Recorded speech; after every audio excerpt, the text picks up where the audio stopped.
માઈ માં બીજા બધાય વગડા નવા.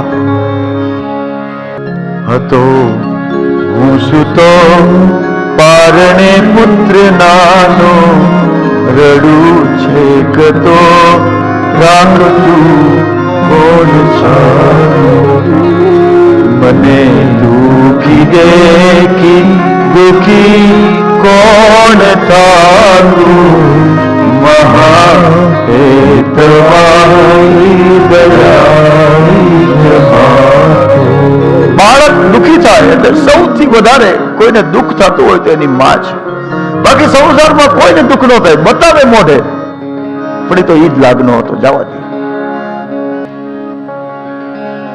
અને હું માની વાત કરું છું, પણ સંસારમાં ગુરુને માં કહેવામાં આવે છે.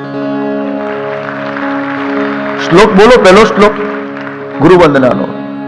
ત્વમેવ માતા ચ પિતા ત્વમેવ બંધુ ચ સખા ત્વમેવ. ગુરુ જો તમને હેત કરી શકે, ગુરુ તમને પ્રેમ કરી શકે, ગુરુ તમને સમજી શકે, એવું સંસારમાં શિષ્યને કોઈ ન સમજી શકે. એ પોતે પીડા સહન કરી લે પણ શિષ્યને દુઃખી ન થાય.